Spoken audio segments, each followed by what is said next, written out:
konfirmasi gitu loh, bahwa ini Allah yang saya tahu adalah Allah yang seperti ini. Kalau masih membutuhkan sesuatu, membutuhkan seseorang gitu, untuk hadirnya beliau itu berarti bukan Allah.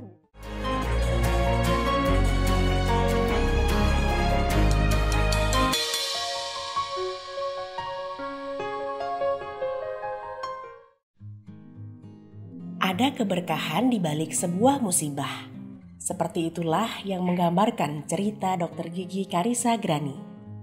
Ia merasakan hidayah yang Allah berikan saat awal pandemi. Kehidupan saya sebelum mualaf seperti kehidupan umat Kristiani pada umumnya. Hari Minggu kami ada ibadah, kemudian di tengah minggu itu ada pengajaran gitu, ada gitu. Kemudian juga ambil bagian lah dalam pelayanan khususnya untuk anak-anak muda. Memang dari kecil itu dulu tuh sampai punya semboyan tuh no Bible no breakfast gitu. Jadi hidupnya itu memang dekat dengan kitab suci gitu, yang selalu dibaca gitu dan ditamatkan gitu ya. Ya kalau di kita berarti disebutnya dikatamkan gitu. Dr. Gigi Karissa Grani memutuskan untuk memeluk agama Islam setelah ditemukannya keselarasan antara ajaran Islam dengan manfaat untuk kesehatan. Jadi kalau waktu awal pandemi itu ya mungkin disebutnya hidayah Allah ya. Jadi benar-benar memang betul hidayah itu sesuatu yang harus kita raih, kita kejar, kita jemput gitu ya. Tapi memang ada sisi juga hidayah itu ya pemberian Allah gitu, dan semata-mata memang cuman Allah yang tahu gitu siapa yang mau diberikan hidayah ya. Waktu saat itu, hari itu saya itu justru melihat perempuan muslimah yang pakai niqab tuh sebelumnya dengan pikiran yang gimana gitu ya, agak lebay banget gitu, sampai nutup tinggal mata doang yang kelihatan gitu kan. Tapi Masya Allah di situ justru Allah sendiri yang membukakan mata saya bahwa lihat deh sekarang itu malah kita seperti kayak mereka gitu, pakai masker kemana-mana gitu kan, nggak boleh jabat tangan dulu gitu kan, rajin cuci tangan itu kayak orang jaga wudhu gitu kan. Nah, walaupun memang lingkungan sekitar saya dari kecil, tetangga-tetangga, kemudian di sekolah, di kantor itu ya tadi Muslim friendly ya tadi disebutnya gitu, tapi orang Muslim kan nggak ada yang juga mempengaruhi gitu ya supaya kamu masuk sini ke agama Islam, kan nggak ada yang seperti itu gitu ya, karena memang tidak ada paksaan dalam memeluk agama Islam gitu kan, lakum dinukum waliyadin. Dan saat itu juga kalau misalnya orang-orang mungkin berpikir Islam tuh teroris dan sebagainya gitu, itu nggak ada di pikiran saya, keluarga kami tuh nggak ada gitu. Tapi lebih ke kayak apatis aja gitu, nggak mau tahu urusan lah masing-masing gitu aja sih, nggak pernah sampai kayak jadi stigma negatif atau apa tuh nggak ada sebenarnya. Benci apalagi nggak sih gitu. Karena saya backgroundnya itu kesehatan gitu, jadi saya koneksikannya itu dengan kesehatan aja gitu. Seperti wudhunya itu kan jam-jam sholatnya itu sekitar 3-4 jam antar waktu sholatnya. Nah itu inline banget sama virus corona yang sedang berkembang itu kan nggak langsung masuk ke tubuh gitu ya. 3-4 jam mungkin ada di area hidung kita, di mana gitu.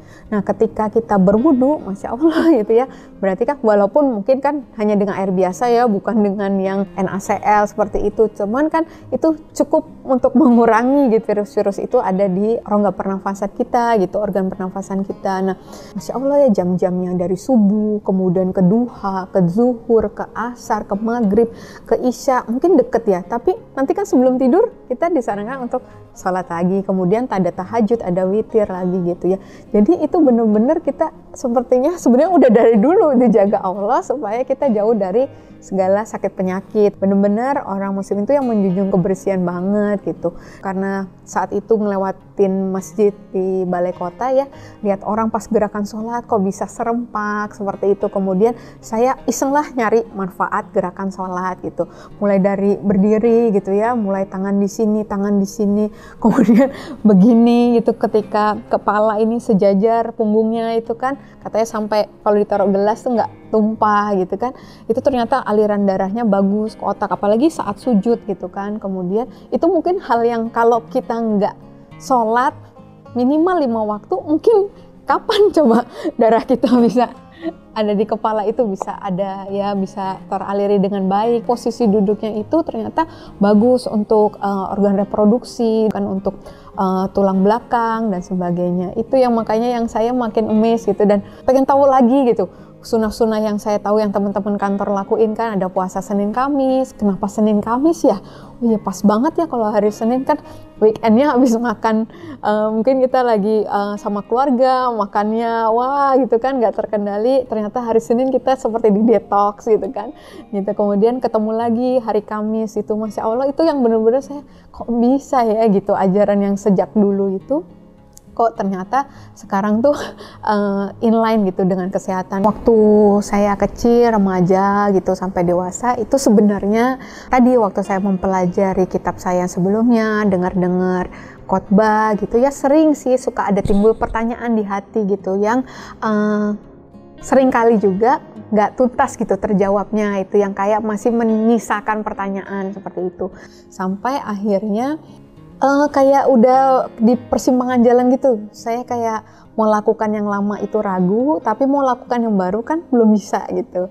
Akhirnya itu saya memutuskan untuk datang dulu ke Mualaf Center, maksudnya sekedar untuk pengen tahu lebih jauh aja, pengen belajar dulu, seperti itu sih gitu. Tapi Masya Allah ternyata malah langsung dibawa kepada intinya, yaitu tauhid itu sendiri yang benar-benar Masya Allah ya, tauhid ya inti dari semuanya sih gitu ya. Kita kembali fitrah itu ya, karena apa ya, sejatinya kan manusia itu emang selalu berusaha nyari yang benar gitu ya, dan kembali ke fitrahnya ya. Kalau fitrahnya itu tauhid ya itulah, alhamdulillah banget itu hari yang saya syukuri sekali sebenarnya gitu ya. Setelah merasakan seperti di persimpangan jalan, Dr. Gigi Karisa memutuskan untuk datang ke Mualaf Center dengan tujuan untuk mempelajari agama Islam lebih dalam. Waktu itu saya buka websitenya, di situ ada pilihannya ya, Ikhwan, Akhwat gitu. Belum tahu lagi artinya Ikhwan, Akhwat itu apa gitu kan. Terus pilih yang mana, ini kan ternyata oh yang perempuan tuh yang Akhwat. Udah hubungin, diminta data-data, agak deg-degan juga sih. Saya juga lihat syaratnya kalau untuk mu'alaf itu ada bawa berkas-berkas apa saja. Udah saya siapkan aja apa yang diperlukan itu. Cuma saya sekedar bawa aja, nggak tahu itu dipakai apa enggak, pas foto segala macam. Udah pas berangkat itu saya masih batin gitu ya, dalam hati gitu. Ya Tuhan, kalau emang ini bukan maunya Engkau gitu, tolong jangan bikin aku sampai ke tempat itu gitu. Entah kan ini bikin kecelakaan atau apa, aku pokoknya kalau ini memang apa ya, aku nih durhaka ya sama orang tua, kalau ini tuh aku durhaka sama suami gitu, sama Engkau terlebih aku bilang gitu ya, cabut aja nyawaku sampai udah ngomong begitu gitu ya. Itu di sepanjang perjalanan tuh diem gitu ya, diem tuh gitu, ngomong batin gitu pergumulan itu. Sampai akhirnya janji jam 9 kurang 10 pun udah ada di tempatnya. Masya Allah ternyata hari itu harusnya lockdown, kantor tersebut tidak terima tamu lagi gitu ya. Tapi ternyata beliau masih mau terima gitu, yang alhamdulillah itu gitu. Sudah Allah atur sedemikian rupa gitu. Waktu itu saya datang itu justru bukan saya yang bertanya, tapi beliau yang tanya, kenapa datang? Ya tadi saya jelaskan yang tentang bahwa kok saya tertarik ya dengan ajaran-ajaran umat Islam terkait dengan manfaatnya secara kesehatan. Saya bilang berhubung saya latar belakangnya dokter gigi, saya cerita gitu. Kemudian beliau nggak tanya saya tentang status saya dan sebagainya tuh enggak gitu. Langsung jelaskan tentang tauhid, dijelaskan rukun iman, rukun Islam, zat Allah tuh yang seperti apa gitu, yang bahwa Allah itu maha kuasa banget sampai nggak butuh sekutu gitu, yang sampai saya iya ini yang benar. Maksud saya di hati tuh kayak konfirmasi gitu loh, bahwa ini Allah yang saya tahu adalah Allah yang seperti ini. Kalau masih membutuhkan sesuatu, membutuhkan seseorang gitu, untuk hadirnya beliau itu berarti bukan Allah gitu. Di situ saya mantap sebenarnya untuk belajar lagi gitu, untuk belajar lebih lagi tentang Islam. Nah, tapi di situ memang Bunda bilang gitu bahwa ya boleh belajar gitu, tapi mohon maaf belum bisa dihitung pahala, dibilang gitu. Nah, di situ saya bilang, oh gitu, kenapa? Karena belum syahadat gitu. Nah, Nah, saya tanya lagi, syahadat itu isinya apa Bunda? Ya percaya Allah itu Esa, percaya Muhammad itu utusan Allah, percaya, saya bilang. Kemudian ya udah itu isi syahadat. Ya udah saya syahadat. Udah as simple as that. Beliau ambilkan gamis, ambilkan kerudung, ya itu buat saya, alhamdulillah.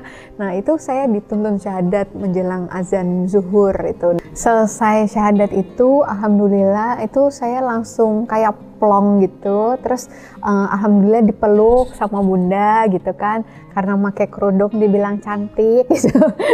Nah itu cocok pakai jilbab katanya gitu ya, alhamdulillah gitu ya waktu itu. Terus hari itu zuhur, berarti saya harus pulang untuk mandi besar, kemudian asar saya sudah kena kewajiban untuk melaksanakan sholat asar sebagai kewajiban utama saya seorang muslim. Gitu aja sih waktu itu, nggak saya benar-benar menapaknya itu setapak demi setapak gitu, nggak tahu gimana caranya sholat, ya udah pakai YouTube kayak gitu. Momen sholat tuh momen yang saya nantikan gitu ya, dari waktu ke waktu tuh waktu yang alhamdulillah ya Allah udah zuhur gitu, mudahkan ya Allah untuk nanti bisa asar, abis asar juga alhamdulillah bisa asar, mudahkanlah untuk bisa maghrib. Itu benar-benar berasa banget gitu ya, yang waktu itu cuma sempet yang fardu dulu ya, karena 4 rakaat aja tuh rasa lama gitu, dan keringat sejagung-jagung tuh udah bercucuran gitu, mukena sampai lepek banget itu karena takut gitu ya, sambil takut gitu kan. Bener-bener waktu itu saya cuma minta ya Allah kasih aku kesempatan untuk belajar lebih lagi tentang Islam dulu gitu. Kan saya cuma tahu yang 3 jam tadi dari Bunda Sri itu ya, yang di Mualaf Center gitu. Jadi saya mau tahu isinya Al-Quran aja, minimal saya sampai khatam terjemahannya Al-Qurannya dulu. Jadi di situ saya bisa cerita ke adik saya, ke suami saya, ke orang tua saya gitu. Nanti nggak sekedar saya dibilang cuman kepengaruh orang, ikut-ikut orang atau apa gitu dan sebagainya gitu. Tapi emang bener-bener saya tahu gitu. Karena saya tahu kalau misalnya saya cuman alasannya tuh cetek banget gitu ya, itu pasti kan ketika ada tantangan, ada kendala, itu pasti kan kita akan mudah untuk gugur ya, mudah untuk menyerah gitu kan. Dan saya rasa nggak bisa main-main dengan agama gitu ya gitu. Insya Allah waktu itu saya karena dengan tadi udah yakin ini agama yang betul gitu ya, agama yang membawa saya kembali kepada tauhid, kepada fitrah, itu ya udah gitu, kayak harga apapun yang ada di depan gitu ya, itu akan saya bayar gitu. Saya pikir kalaupun saya harus meninggal pun, waktu itu saya mikir ya sudah, saya mati dalam keadaan sebagai muslim, itu aja waktu itu. Menjadi seorang mu'alaf bukanlah keputusan yang mudah, terlebih dengan latar belakang keluarga yang taat dengan agama sebelumnya. Jadi saya itu syahadat kan 15 Maret 2020. Nah, di situ saya memang berdoa tadi, ya Allah kasih kesempatan saya untuk pelajarin dulu satu Al-Quran itu gitu. Dan karena belum bisa bahasa Arab, jadi baca terjemahannya itu. Alhamdulillah minggu ketiga Ramadan waktu itu katam terjemahannya gitu. Dan di situ saya cerita gitu, memang sama salah satu teman kantor itu, Bu, kayaknya sebentar lagi saya ketahuan, saya bilang gitu memang. Karena saya memang berdoa adalah waktu saya selesai, itu saya akan istilahnya menginformasikan lah gitu ya, minta izin kepada suami, orang tua, keluarga, seperti itu. Dan kenapa? Iya saya udah selesai Bu, alhamdulillah, saya bilang gitu. Dan oh ya udah, kalau diketahui mereka lebih baik Dokter Echa, dibilang gitu. Sekitar ketahuan pertama tuh 15 Mei, berarti sekitar 1,5 bulan ya. 1,5 bulan itu ketahuan pertama, dikasih peringatan pertama. Baru yang puncaknya ketahuan kedua saat tahajud itu 31 Mei.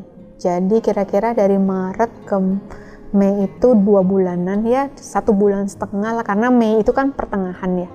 Seperti itu sih, yang pertama tahu dulu di bulan April, sebulan kemudiannya itu adalah justru teman-teman kantor dulu gitu ya. Ternyata itu juga mungkin maunya Allah ya, jadi saya merasa ada yang support gitu ya, ukhuwahnya tuh berasa banget gitu ya. Saya nggak berani minta tolong ke siapa-siapa, saya nanya apapun pun untuk cari tahu itu sendiri gitu ya. Tapi ternyata Allah malah kirim orang-orang itu ya untuk nolong gitu ya, untuk support, untuk kasih buku, kasih link, tapi itu setelah gitu ya. Jadi bukan sebelumnya gitu kan. Kita kalau kerja ya kerja aja kan, nggak ada mempengaruhi masuk agama tertentu gitu kan. Cuman ya itu, Masya Allah, ternyata di situ sepertinya saya udah makin kuat, makin yakin, dan baru Allah izinkan untuk suami, orang-orang terdekat, keluarga tuh tahu. Iya, jadi waktu puncaknya itu yang 31 Mei itu saya lagi tahajud. Kalau biasanya pas baca Quran mau hampir ketahuan masih bisa lepas kerudung gitu-gitu. Kalau ini pas memang sudah takbiratul ihram, jadi nggak mungkin nggak jadi gitu. Jadi udah gini, terus ya udah ketahuan. Akhirnya saya buka mukena memang, terus saya keluar dari kamar. Beliau nunggu saya di meja makan seperti itu, dan saya udah pasrah gitu.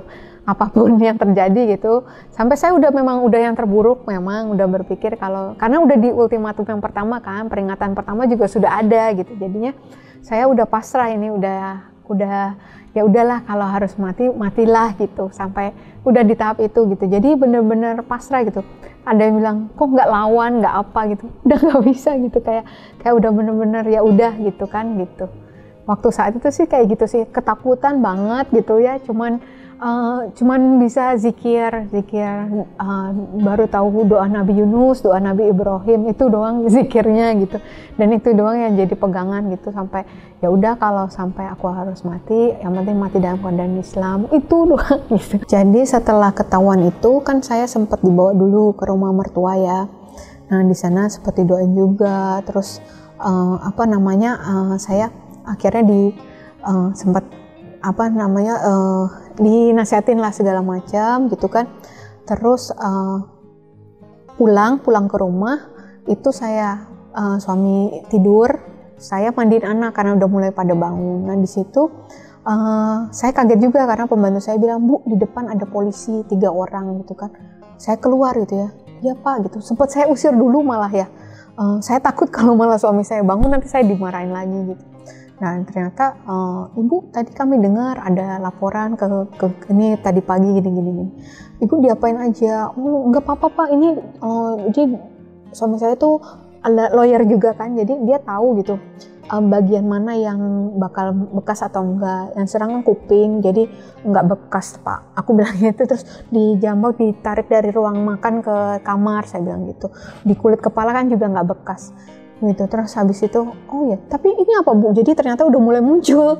Saya kira nggak ada, ternyata sini udah mulai muncul, di bibir udah mulai muncul. Terus di rumah mertua diapain lagi, dipukul pahanya. Nah dibuka sama poluan juga, ruas jari masih ada. Jadi nggak bisa Bu, Ibu harus ikut kami ke divisum seperti itu.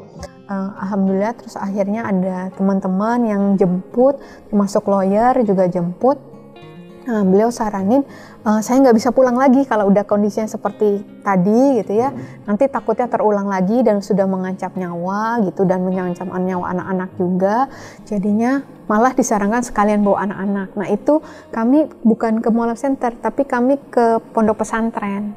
Nah di situ akhirnya dibawa ke sana. Itu ya disitulah ternyata alhamdulillah ya, itu juga saya merasa itu Allah sempurna banget. Saya kok gak dibawa di kos-kosan gitu ya, di kontrakan gitu kan, mungkin galau-galau nggak jelas gitu, tapi langsung di pondok pesantren yang mana langsung kayak di brainwash ya, tanda kutip, adab yang saya nggak pernah jalanin selama ini gitu, kehidupan muslim yang seperti apa itu bener-bener baru saya lihat di sana gitu secara langsung gitu kan. Kemudian alhamdulillah didatengin ustazah dan private, saat itu nggak ada santri lain karena lagi lockdown, bener-bener cuma ngajarin satu saya sendiri gitu. Itu Masya Allah gitu. Jadi sampai Allah atur seperti itu, ternyata ujungnya adalah sampai suami akhirnya ketika dia harus naik statusnya jadi tersangka, harus ditahan kejaksaan, itu beliau minta ke lawyer saya untuk cabut laporan, kemudian akan menuruti semua yang saya ajukan gitu. Ternyata di situ ternyata maksudnya Allah ya, jadi lebih dipermudah lah gitu. Jadi nggak pakai berantem, debat-debat dan sebagainya macam gitu ya, gelar bukti ini itu gitu, tapi cukup dengan notaris bahwa kita akan bercerai dengan damai, kemudian hak asuh anak sama saya karena masih di bawah 12 tahun, kemudian harta bersama juga buat anak-anak. Keputusannya untuk memeluk agama Islam merupakan keputusan yang sangat ia syukuri. Ia tidak menyangka akan merasakan kebahagiaan yang seperti ini sebelumnya. Aku suka pun nangis sih kalau ingat ini gitu ya, kenapa aku sampai akhirnya seperti ini gitu. Istilahnya kalau orang mungkin bertanya-tanya gitu ya, karena keluarga mungkin bertanya, kenapa sih sampai kamu kayak belain Islam gitu ya, padahal aku bukan belain Islam gitu, karena aku bukan pilih Islam juga, aku sebenarnya yang aku pilih itu Allah gitu ya. Ya Allah ya itu adalah yang disembah oleh orang Islam seperti itu. Dan yang aku lihat setelah aku lebih lagi belajar dalam ilmu-ilmu di Islam ini, ternyata memang Islam itu satu, yang aku tahu Islam itu agama yang sempurna menurut saya. Semua pedoman pertanyaan yang kita butuhkan tuh ada di situ gitu ya, detail gitu. Nah, kedua, Islam tuh agama yang fitrah banget. Jadi ketika agama fitrah ya itu kan kita selalu mencari kebenaran ya. Jadi nggak ada pertentangan di dalamnya itu, nggak ada juga yang ngelawan fitrah kita tuh, nggak ada gitu di ajarannya. Kemudian ternyata Islam tuh ya agama para nabi dan rasul selama ini dari awal sampai akhir nabi kita ya itu sebenarnya yang dibawa oleh Islam, nilai ketauhidan itu sebenarnya, makanya Islam itu agamanya para nabi dan rasul gitu. Nah kemudian yang saya lihat Islam itu juga agama yang fair, yang adil gitu. Ketika itu kebenarannya itu yang disampaikan gitu, nggak ada yang direkayasa, direvisi, diganti dan sebagainya. Kemudian aku lihat juga Islam tuh agama ilmu banget ya. Itu kelihatan banget gitu ya, ketika memang untuk beriman itu justru kita harus dipersilahkan untuk berpikir dulu gitu. Kamu harus berpikir dulu, ambil pelajaran dulu, kalau dalilnya jelas boleh kamu imanin, kalau enggak ya nggak usah gitu. Itu yang saya paling rasakan gitu ya. Di samping ya banyak hal tadi ya, kalau dari sisi kesehatan kan bener-bener menjunjung tinggi kesehatan, kebersihan banget, banyak tibun nabawi juga ya. Itu sih yang aku rasakan tentang Islam gitu ya. Rasa ingin tahu dan ketenangan hati yang didapat membuat Dr. Gigi Karissa tidak berhenti untuk terus-menerus mempelajari agama Islam. Memang kalau kita tahu tujuannya, kita bikin perencanaannya kan kita kalau buat dunia aja kita kan merencanakannya sedemikian rupa ya untuk masa depan kita gitu ya. Nah, itu dunia itu yang cuman sekecil itu gitu ya. Bahkan yang lebih luas dari itu akhirat kita nanti, masa iya kita nggak bikin perencanaan yang detail gitu kan. Sebisa mungkin selalu cari gimana jalan untuk bisa kita melakukan kebaikan, amal soleh gitu, sekecil apapun gitu. Jadi karena kita lagi tujuannya adalah mengumpulkan bekal buat di akhirat nanti kan, bukan untuk yang dunia sekarang gitu. Kalau dunia aja kita bisa segitu prepare-nya gitu, kenapa kita nggak lebih prepare untuk yang urusan di akhirat. Dan memang kan hadis riwayat Ibnu Hibban itu bilang ya, barang siapa yang sudah berada di jalan yang benar, di jalannya Allah, itu berlarilah gitu kan. Kalau sulit ya berlari kecil lah, kalau itu masih berat ya berjalan gitu kan. Kalau perlu tuh ya merangkak gitu, tapi jangan kita tuh berhenti atau kita berbalik arah, apalagi ya nauzubillah. Itu sih waktu itu saya pegangannya. Kemudian kalau ayat mungkin di Quran surat Muhammad tuh ayat 7 dibilangkan, wahai orang-orang beriman, jika kamu menolong agama Allah, niscaya dia akan menolong engkau dan menetapkan kedudukanmu gitu ya. Jadi itu jadi pegangan saya aja ya. Sebenarnya Allah kan nggak perlu ditolong ya, agama ini juga nggak perlu ditolong sebenarnya, ada nggak ada kita gitu kan. Tapi masya Allah karena saya butuh pertolongan Allah, makanya ya udah ini yang bisa saya lakukan gitu ya. Sekecil apapun tadi. Mungkin dengan sebatasnya ilmu saya juga gitu ya, kalau itu bisa bisa berdampak positif buat lingkungan sekitar, buat orang lain, alhamdulillah kayak gitu sih. Itu aja, nggak ada muluk-muluk gimana gitu kan, karena ya emang tujuan kita cuma dapat ridho Allah ya. Kalau udah dapat ridho Allah ya udah semuanya, apalagi yang dicari gitu kan. Perlahan tapi pasti, Dr. Gigi Karissa terus memperbaiki diri untuk mendapatkan ridho dari Sang Pencipta. Kalau kita punya tujuan yang jelas bahwa kita ini, hidup ini ada sesuatu yang lebih berharga gitu ya, pasti itu akan jadi penyemangat kita kan untuk kita tetap terus maju gitu ya. Kalau kita nggak punya tujuan yang jelas, nggak ada yang kita pikir itu lebih berharga, mungkin kita akan santai-santai aja. Itu satu. Yang kedua, kita itu udah punya sebenarnya petunjuknya, panduannya. Kan katanya dibilang ya di surat Al-Baqarah itu di awal 1-5 Ya, kalau nggak salah bahwa orang yang mendapat petunjuk itu orang yang beruntung gitu ya. Jadi sebenarnya kita tuh orang-orang yang beruntung gitu. Kenapa? Karena kita adalah orang yang mendapat petunjuk. Orang yang mendapat petunjuk adalah orang yang bertakwa gitu. Petunjuknya ada di mana? Di Al-Quran. Jadi nggak boleh jauh-jauh dari Al-Quran. Harus selalu mengakrabkan diri dengan Al-Quran karena semua jawabannya ada di sana gitu. Dan memang ilmu itu sih yang aku rasa bisa menjaga keistiqomahan kita gitu ya. Karena sebagai manusia tuh untuk istiqomah itu sesuatu yang nyaris mustahil sebenarnya gitu ya. Suatu benar-benar karomah gitu ketika kita bisa istiqomah gitu, karena ketika kita bisa istiqomah itu murni benar-benar karena kekuatan dari Allah gitu. Jadi kalau kita punya ilmu juga kayak kita ya, nanti kita ketika menghadapi masalah, kalau kita tahu ilmunya, kita tahu petunjuknya, insya Allah kita jadi lebih tenang gitu kan, lebih lebih yakin gitu loh apa yang harus kita lakukan gitu. Kalau kita semakin ngelihatnya ke diri sendiri, biasanya kita makin insecure tuh, makin kayaknya nggak mungkin lah bisa menang dari masalah ini. Tapi waktu kita switch gitu ya, hati kita, lisan kita, mata kita, fokus kita, seluruh organ tubuh kita itu kepada Allah. Nah di situ biasanya justru jalan keluarnya tuh ada gitu, bahkan dari arah yang kita tidak sangka-sangka ya gitu. Karena Allah itu janji Allah sih untuk orang yang bertawakal gitu kan ya, Allah akan kasih jalan keluarnya. Ilmu itu sih yang jangan sampai teman-teman berhenti gitu ya. Jangan pernah puas dengan yang dicapai sekarang gitu kan. Dengan amal kebaikan, amal soleh kita juga udah, kalau amal soleh itu lupain aja gitu. Justru kita harus ingat itu kita udah salah apa gitu ya, kita istighfar gitu. Kalau kita bangga sedikit aja, kita sombong sedikit aja, itu Allah nggak suka ya. Allah bahkan nggak bisa masuk surga kalau kita sombong gitu dengan apa yang ada pada kita itu sih. Dan sebisa mungkin kita cari kesempatan untuk melakukan amal kebaikan, amal soleh itu sih.